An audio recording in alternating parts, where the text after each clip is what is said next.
Bonjour tout le monde, les mercredis de Noël 2021. Il y aura 4 illustrations, 4 tutoriels gratuits que je vous propose. Ce sera donc tous les mercredis du 24 novembre au 15 décembre. Alors je m'arrête au 15 décembre, c'est si jamais vous voulez faire des petites cartes de Noël pour placer les convives, que vous ayez le temps de préparer vos fêtes. Le premier atelier, ce sera celui-là. Le second, le troisième et le quatrième. Allez, le premier c'est le plus simple, le fond est blanc, on va grelotter ensemble. Pour ceux comme d'habitude qui ne souhaitent pas dessiner mais qui préfèrent décalquer, le dessin à imprimer est dans la description. Pensez aussi, et ça je vous le dis pas assez souvent, vous pouvez copier le dessin dans Word et puis jouer sur les marges pour agrandir le dessin. Et une fois que vous aurez réalisé votre dessin sur votre feuille aquarelle à l'encre, vous pourrez avancer la vidéo au minutage indiqué ici pour la mise en couleur. Pour les autres, c'est parti pour le dessin.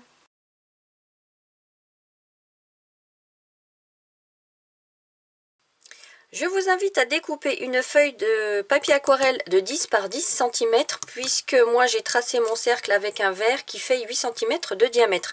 Après si vous avez plus gros, il n'y a aucun problème, hein. Plus petit ça va être compliqué, attention. Donc j'ai pris tout simplement ici une chute de papier aquarelle et je trace mon cercle. Donc je vous invite à mettre pause et à aller chercher dans votre maison ce qui convient. Avec le cercle le plus gros de mon normographe, je vais tracer mes 2 grelots. Si vous n'avez pas de normographe, pensez aux bouchons de dentifrice, aux bouchons de colle, etc., etc. Vous tracez donc vos 2 grelots, l'un derrière l'autre. Et vous les positionnez de sorte à ce que le second soit au centre. À vous. 2 anses, une comme ça, et à l'intérieur c'est un bel arrondi. Une comme ça, et à l'intérieur un bel arrondi. À vous. Au centre, c'est un dôme. Et ici, pareil. Et il se termine avec une encoche comme ceci. Donc on va faire une encoche à gauche ici et à gauche, à droite ici. À vous. Une épaisseur. On remonte ici parallèle au cercle. Et on élargit. Enfin, on double, je veux dire. Et là, pareil. À vous. En dessous, vous repérez le centre. Sur les deux, à vous. Et on fait 2 petites courbes. Avec un cercle au-dessus. Là, pareil. 2 petites courbes. Et un cercle. À vous. Et ici, on verra la profondeur, donc le creux, avec des petites parenthèses. À vous. On va tracer la branche. Elle suivra cette courbe-là. À vous. Et tout autour, ça sera... On tremblote. Une branche de pin, de sapin, c'est irrégulier comme tout, donc on tremblote. À vous. Les rubans. On part du milieu de la branche. On redescend comme ça. À vous. On part du même endroit. On remonte parallèle à la branche. Et on redescend comme ça. À vous. Et ce ruban va passer derrière la petite encoche ici. Et on redescend comme ça. On va faire une boucle. À vous. Ah, mon Dieu, je suis sortie de l'écran. On fait une boucle comme ça. À vous. Ah, les amis, heureusement que de temps en temps, je regarde la caméra, hein. Allez, on va doubler ce ruban. Bien parallèle. Pour la boucle, regardez, vous venez comme ça là, à l'intérieur, et vous vous arrêtez là. À vous. Et on repart de ce côté-là. Et puis là, ça sera des petites fanfreluches. À vous. Le ruban se poursuit ici et il va venir devant l'encoche, de parallèle, à vous. Et il repart derrière, comme ceci. À vous. Pour ressortir de ce côté-là, ça va être la continuité de ce côté-là. À vous. Et le point ici, c'est la continuité de ce côté-là, qui redescend comme ça, avec des petites fanfreluches. À vous. Pour les aiguilles de pin, le repère, ça va être ça. À vous. Et la base, ça va être juste des petits carrés comme ça. À vous. Et les aiguilles de pin, on les fera directement à l'encre parce que vous allez voir, c'est pas compliqué du tout. Allez, maintenant, je vous invite à prendre votre crayon à encre indélébile. Et on va commencer par recouvrir ce qui est au premier plan, c'est-à-dire ce ruban-là. Posez bien votre paume de main. À vous. Donc, regardez bien comme je fais pour ne pas vous tromper dans la boucle, hein.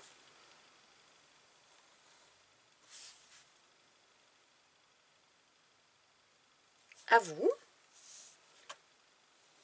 Et après, on recouvre juste. À vous. Donc à ce niveau-là, on peut faire la petite encoche du grelot. À vous.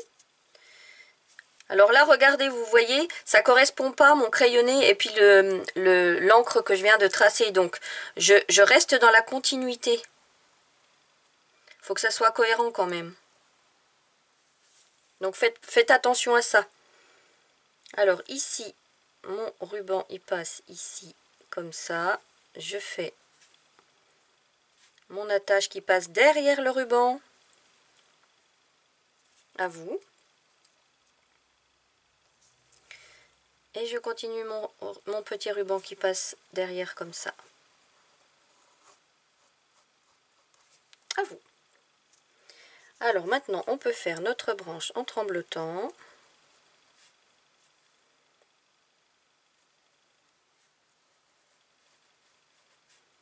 Et la structure des petites branches de sapin, ça a comme ça des petits V, des petits U.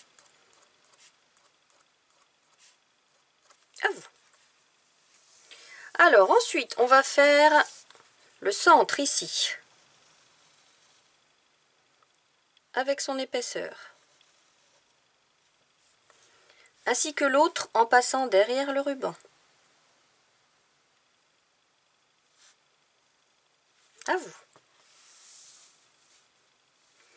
Maintenant, on va faire nos deux petites encoches ici qui montrent la profondeur que le grelot est creux. Nos deux traits. Et le cercle, attention, le cercle, il n'est pas entier, il s'arrête là. Et là, pareil. À vous.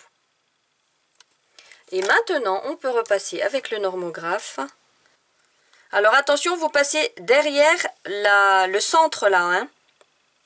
Vous repassez tout, mais bien derrière le centre. Et attention, vous vous arrêtez. Tiens, je ne suis pas allée jusqu'au bout là, regardez. Vous vous arrêtez entre les deux, ce qui fait le creux, vous voyez. J'espère que je suis assez claire, hein. Puis en plus, je bafouille. À vous. Allez, pareil pour l'autre. Alors, pour l'autre, attention. Vous savez quoi? Je ne vais pas prendre le normographe pour vous montrer. Ça sera plus clair. Vous pouvez le faire à main levée, hein. Cette partie-là, qui passe bien derrière l'anse. Donc, pour bien repasser, vous pouvez tourner votre feuille pour avoir de l'assurance. Ici, comme ceci. Il y a cette petite partie-là qu'on voit.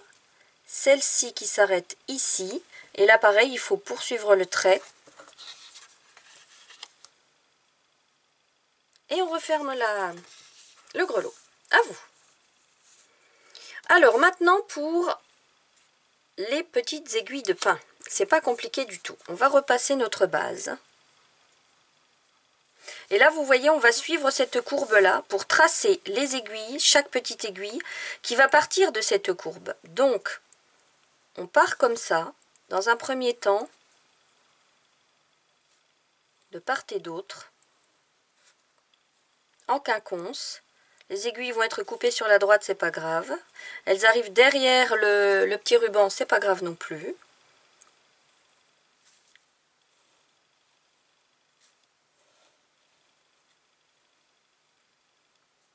Voilà, à vous. Donc là, je vous laisse mettre pause si vous n'avez pas fait cette partie. Et maintenant, on va commencer à faire des aiguilles qui se croisent les unes avec les autres pour plus de crédibilité au niveau du dessin.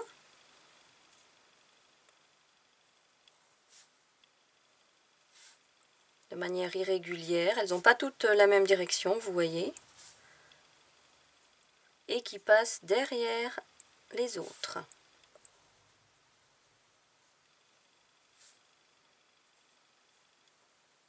Donc là, je vous laisse gérer, hein, suivant... vous laissez aussi... laissez-vous porter par votre crayonné. Essayez de pas trop réfléchir. Ça fait du bien parfois, hein.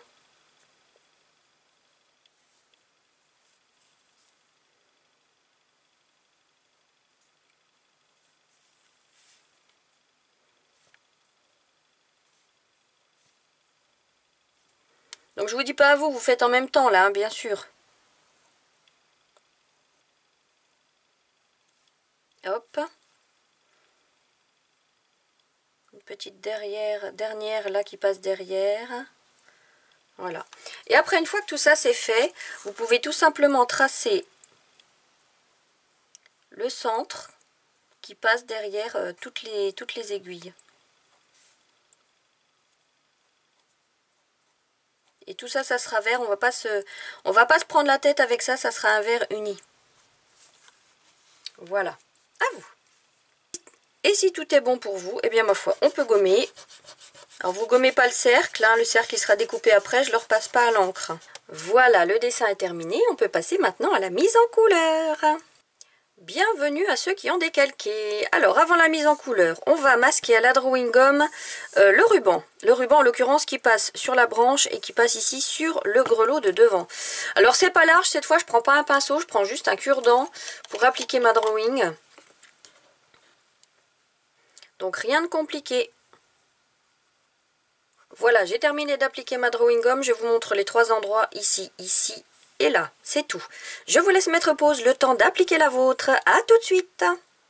Vous voyez, j'ai même pas fixé ma feuille, elle va pas gondoler parce qu'on va pas faire de fond, donc voilà, faites-le si ça vous rassure, mais bon, je pense que c'est pas trop nécessaire. Alors, pendant que la drawing gum sèche, on va s'occuper de nos aiguilles de pin, une seule couleur, une fois n'est pas coutume, avec du vert olive, tout simplement. Donc, je vous invite, moi je prends mon petit pinceau, prenez un pinceau fin, hein, bien sûr, et puis on applique à sec, tout simplement.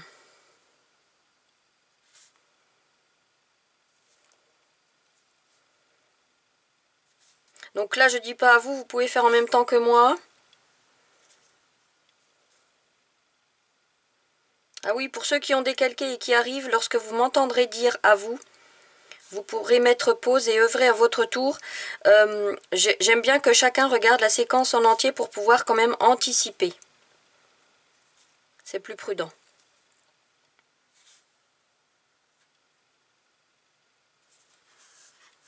Voilà, pensez à tourner votre feuille hein, si ça vous rassure.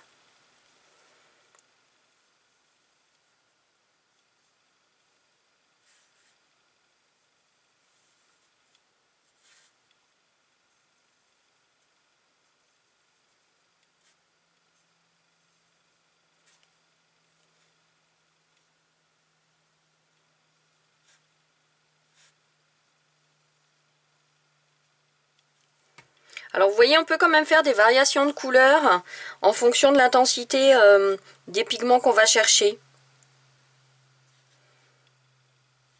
On peut éventuellement repasser un petit coup à la base. Vous voyez, on se refait pas, hein. Je dis qu'on va mettre une seule couleur, mais j'ai quand même besoin de nuances. Des formations professionnelles, que voulez-vous?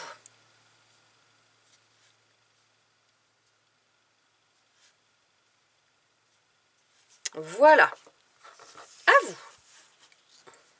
Si c'est le premier tuto que vous faites avec moi, petite explication sur les pinceaux que j'utilise. Ce sont 3 pinceaux à réservoir d'eau que je conseille pour les débutants qui ne savent pas si l'aquarelle va leur plaire.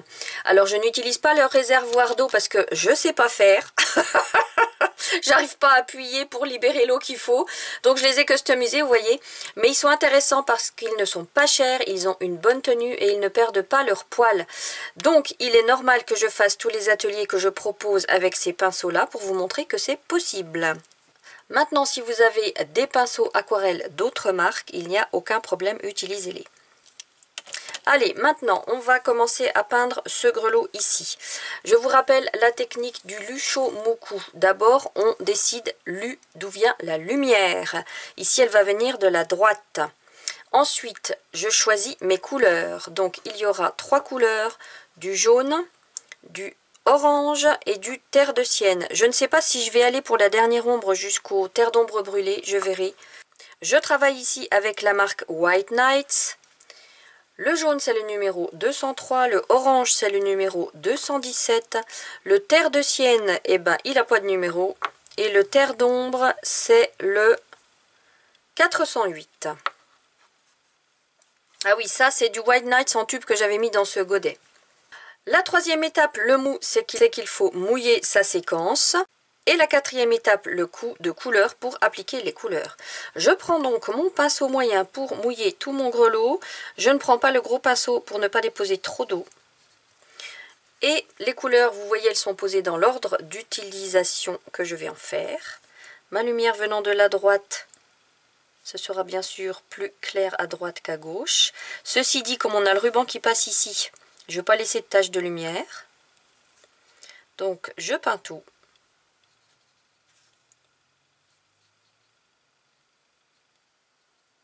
Maintenant, je prends mon petit pinceau pour aller chercher mon orange. Alors, à ce stade-là, on va dire que je vais laisser une tache de lumière ici.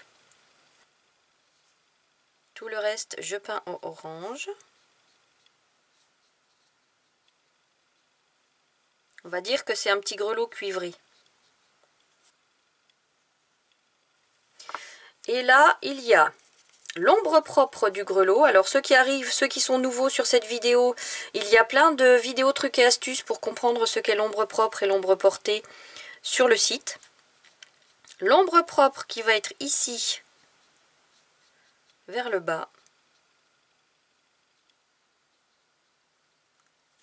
Et l'ombre portée du ruban sur le grelot. Comme ceci.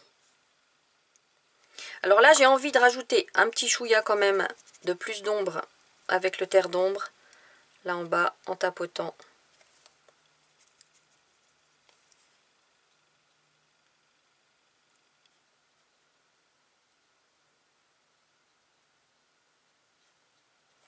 Parce que j'aime bien aller loin dans les contrastes, vous voyez. Après, comme je dis toujours, laissez parler votre sensibilité. Si pour vous ça suffit dans ces tons-là, eh ben vous laissez comme ça, il n'y a aucun problème. Vous n'allez pas jusqu'au terre d'ombre.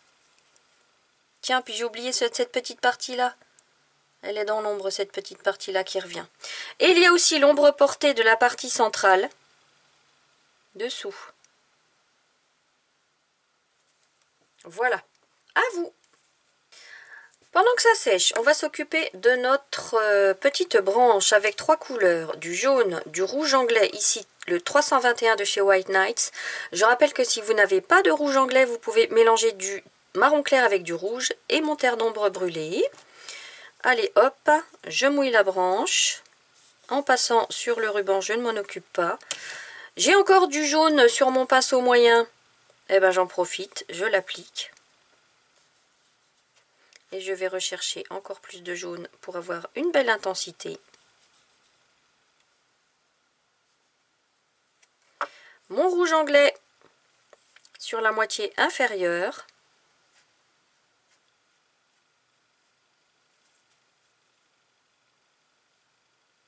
Alors la lumière vient de la droite, vous me direz c'est pas logique que la lumière tape sur le dessus, c'est vrai. Mais comme j'aime bien avoir quand même une belle rondeur sur les branches, je laisse quand même taper la lumière à ce niveau-là. Et puis à ce niveau-là, vous savez quoi? Je vais reprendre, ça me vient à l'instant, un chouïa de vert olive pour donner du mouvement à cette petite branche. Des petites touches comme ça. Et dans la foulée, je vais chercher, sans rincer mon pinceau, mon terre d'ombre. Et je travaille l'ombre sur la partie inférieure de cette petite branche.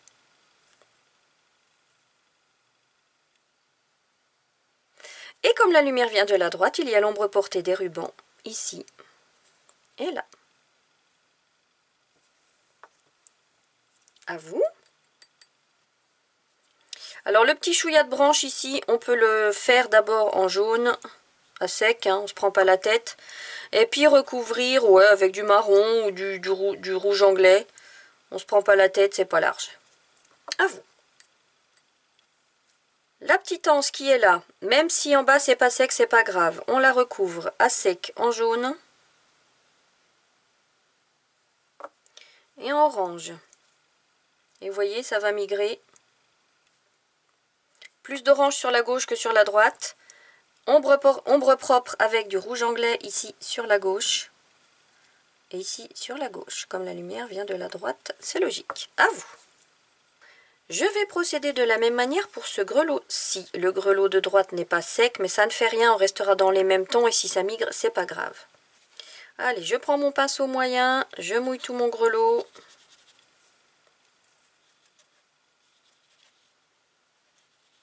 Et regardez, oh là là, j'adore quand les pigments, c'est la fête chez les pigments. Regardez, là, il y a de l'eau, vloup, ils y vont. C'est trop beau. Je suis toujours en extase devant l'aquarelle, ça fait 20 ans. Allez, je prends mon jaune. Et là, par contre, je vais laisser une belle tache de lumière, bim, sur la droite. Je peins tout avec les deux petites encoches sur les côtés, on ne les oublie pas cette fois. Hop. Orange, je fais le tour de mon jaune, le tour de la tache de lumière et je laisse apparaître du jaune.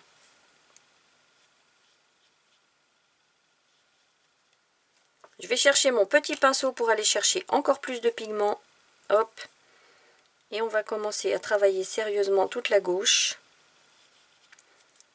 On n'oublie pas que la lumière vient de la droite. Regardez là comme ça fuse. C'est chouette, hein? Et puis, j'avais dit terre de sienne. Ah oui, je vous ai pas rappelé les trois couleurs. C'était jaune, orange et terre de sienne. Le terre de sienne que je vais commencer à travailler ici sur le tiers gauche. On va pas trop envahir d'ombre pour qu'il garde une belle lumière, ce petit grelot.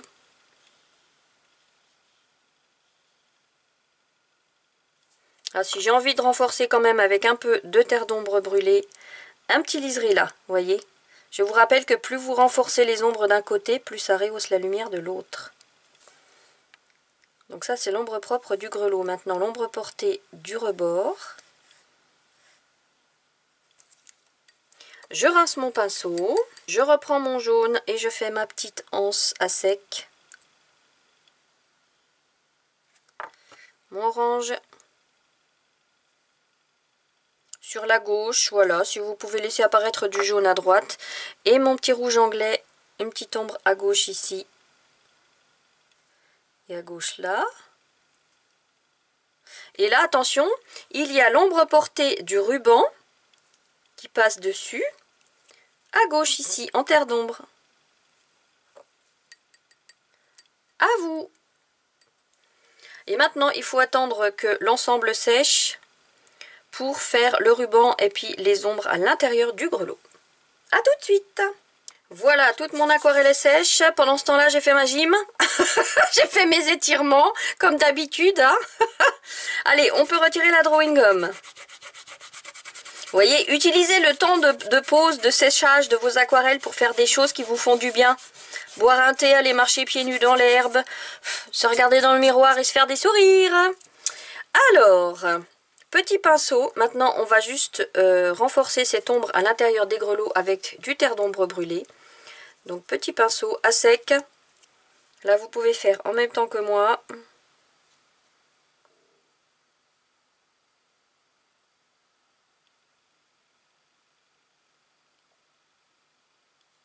Et vous savez quoi, ça me vient aussi à l'instant. Je vais renforcer cette ombre parce que plus on va dans le grelot, plus c'est dans l'ombre. Donc je prends du gris. Et je vais juste mettre du gris ici, sur la droite. Voilà. À vous. Et la même chose pour l'autre. Rien de compliqué. Du terre d'ombre.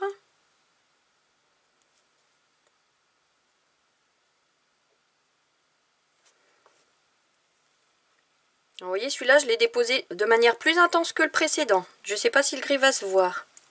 Du gris cette fois-ci sur la gauche, ouais, parce qu'il y a plus d'eau. Ouais, tout est en train de migrer là. Oh, ça me plaît pas, vous voyez. Donc, une technique encore des trucs et astuces. Quand il y a quelque chose qui vous plaît pas, bim. Et on recommence. Parce que j'avais trop d'eau sur mon pinceau, vous voyez. Donc, je recommence, terre d'ombre. Mais de manière plus légère cette fois. Avec moins d'eau. Hop. Et mon gris. Sur la gauche. Voilà, ça c'est mieux. À vous. Maintenant, mon petit ruban, ça va être un petit ruban rouge avec deux couleurs. Du rouge clair, White Nights, et là, bah, ma foi, il n'y a pas de numéro sur le godet. Moi, je l'ai appelé rouge clair numéro 1, pour toujours le reconnaître. Et puis du rouge bordeaux, pareil, White Night, numéro 325. Alors, pas de prise de tête, on va faire une séquence après l'autre, d'accord? Donc, petit pinceau, je mouille. Hop, rouge clair.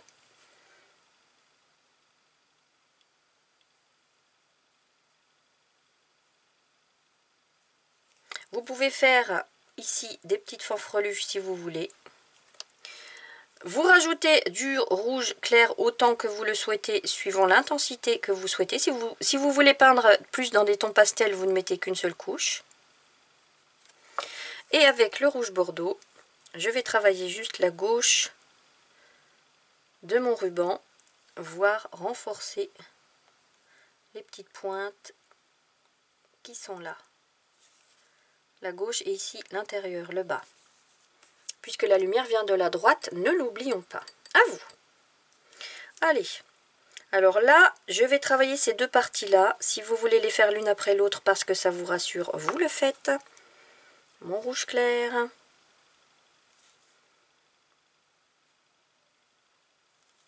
Vous pouvez laisser une petite tache blanche au centre pour donner du mouvement. Enfin, c'est pas large, je pense que ça va bien se refermer. Mon rouge bordeaux sur la gauche et l'ombre portée de la branche dessous. Le rouge bordeaux, il est vraiment très intense. J'aurais pu retravailler l'ombre portée de la branche là, dessous, avec du marron, mais il va pas prendre le dessus, donc je fais pas. À vous. Cette partie-là, rouge clair.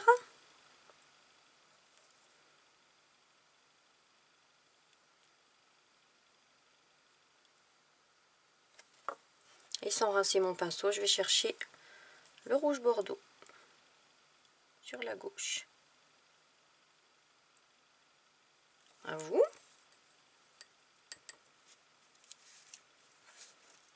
Cette partie-là, je vais la faire d'un seul tenant jusqu'à la boucle. Hop. Rouge clair.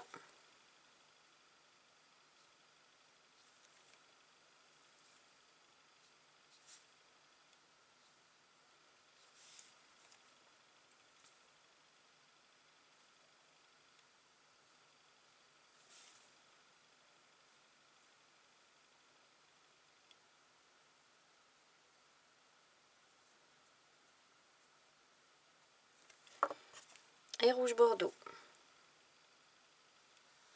Sur la partie gauche, donc on longe le trait du dessin. Ici pareil à gauche. Et ici, l'ombre portée de la partie du ruban qui vient par-dessus.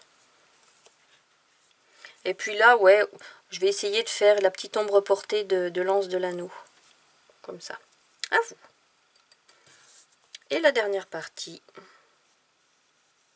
Je mouille. Rouge clair.